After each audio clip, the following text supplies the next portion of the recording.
Good morning, everyone. It's Robert from On My Turntable. Hope you're having a great morning this morning. It is Wednesday morning. As always, a coffee kind of morning. Hope everyone's doing well. Wanted to do an album review today I probably listened to this album 3, 4, maybe 5 times. And I'm going to continue to listen to it because it's remarkable as far as I'm concerned. And the more I understand it and the more I discover what the album is about, I even love it more. It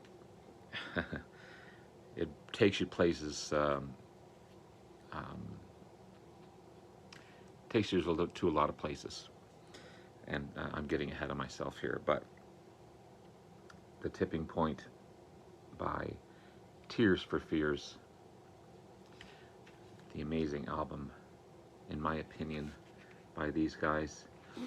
Before I get into everything, though, would you please like and subscribe below? Thank you to all that have liked and subscribed so far. I greatly appreciate it. Want to continue to put great content out there to be informative and to show you guys some great bands and artists that I have in my collections. Because of you guys, your likes, your subscriptions, your wonderful, wonderful comments that keep me going, keep me motivated to do this kind of thing, and I greatly appreciate it. So thank you, everyone, so much. Yeah, so this album, man. And I thought I had Tears for Fears in my collection, so I got to fix that. I thought I had. Yeah, I don't know why I don't. And I kick my ass that I don't. But a fantastic album this is. And I've probably already said that 100 times, but I'm going to continue to say that. There's in the booklets, there's lyrics, except for the front cover. That's the only photo in the booklet, but two good-looking dudes, Roland Orzabal and Kurt Smith. Two unique singing styles, but they blend together to make amazing, amazing music on this album, for sure. So this is the 7th studio album by these guys, released February of 2022. The first in 18 years. Just remarkable. And their last album was Everybody Loves a Happy Ending. It's been a long project, putting an album together by these two guys. Written during a time of loss. Roland Orzabal had health problems due to the loss of his wife in 2017. And a lot of the lyrics are based on and inspired by her loss and the suffering that went through that. Doesn't mean it's a sad... Again, I'm getting ahead of myself. It's a lot of the songs are very upbeat, but they deal with that time. But they're poignant. They're moving. They're emotional. They're also beginning way back as far as 2017. They were trying to put a compilation together. They put a compilation together as well. A couple of tracks from that compilation end up on this album. But back in the day, 2017, Kirk Smith wasn't too happy and almost walked away from the project. You know, whatever the reason may be for all that stuff to happen. But they had a successful tour in 2017 and decided to get back together in 2020. And we figure out a way that they could be both happy with the music that they were putting out.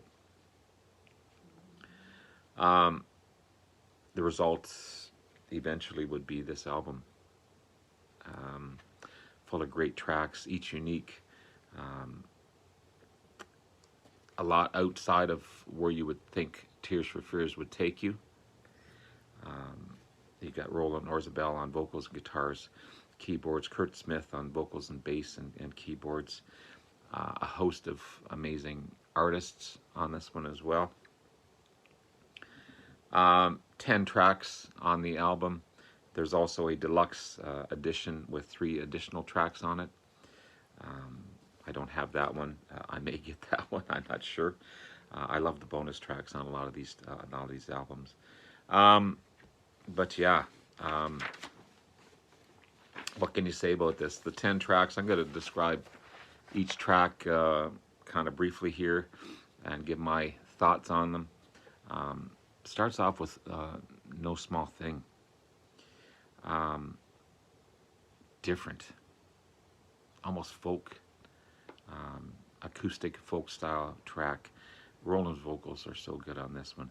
Great harmonies that Kirk Smith joins in, and the song builds and builds and builds. It's a powerful song, really, to start off the album. But you wouldn't think upon hearing it it's Tears for Fears until you hear their vocals, of course. But it's nowhere near a Tears for Fears album. It's just beautiful, well sung, well produced, amazing stuff. The title track, The Tipping Point, more of a familiar sound by Tears for Fears, from the big chair type of sound. But the subject matter is deep. It's deep, deep, deep. It's living through the illness of Roland's wife, Caroline, and her final stages. Powerful track. Well sung, great harmonies, powerful lyrics again. You know, suffering through a time of terrible situation. I recall, I think she had dementia as a result of alcoholism, if I'm not mistaken. I could be wrong. Please excuse me if I am. But yeah, it's a terrible time for him. It was definitely a terrible time. It's cool though, and again, I'm getting ahead of myself, that Kurt Smith sings a lot of the songs dealing with Roland's wife. But long, long, long time. Kurt Smith is the lead on this one. Great synth pop track, but again, another deep song. The lyrics are deep. I wish I could play the album. It's just amazing, amazing. Break the Man, another great track. I got synth drums, an upbeat track. One of the best tracks on the album, I feel. Kirk Smith's vocals are powerful. They sound so good. My Demons, another Roland sung track. Rock and Beat. It's dramatic and upbeat at the same time. It's a really rockin' song. It's probably one of the best tracks on the album as far as an upbeat rockin' track. There's a lot of amazing songs on this, but this is as far as a good rockin' track. This is probably the best one on there.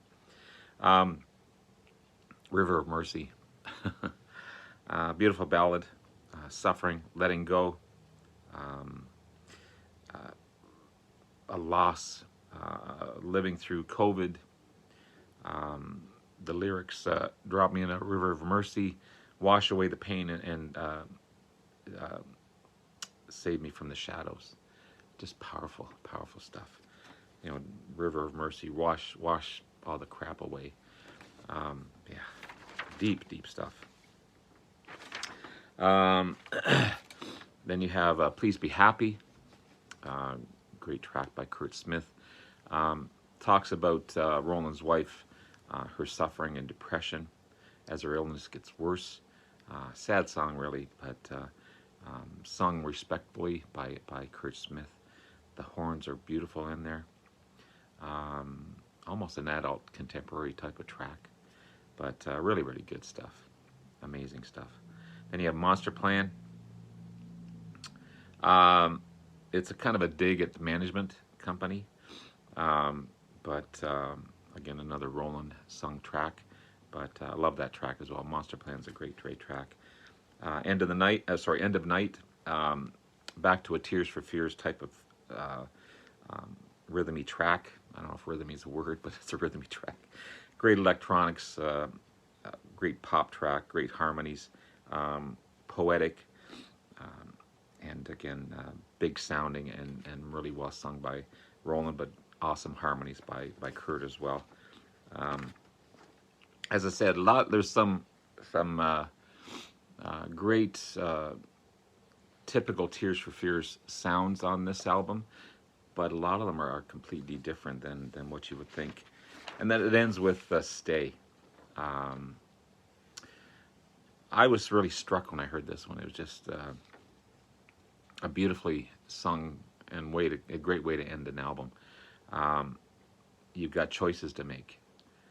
All or nothing, stay, don't stay, go, don't go. Make your choice, really. It's beautifully sung by Kurt, and amazing, amazing stuff.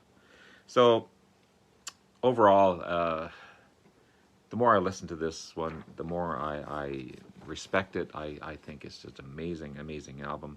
It moves you, and once you realize what the main subject of the album is, it just takes you even further.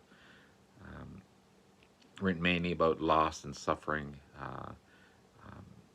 and most of the lyrics again are around the loss of Roland's wife and the struggle that he went through and her death. Takes you on an emotional journey, and that's what a great album should do. Yes, there's some typical synth pop great tracks on there, but if you sit and listen to the lyrics, it's just powerful, powerful stuff.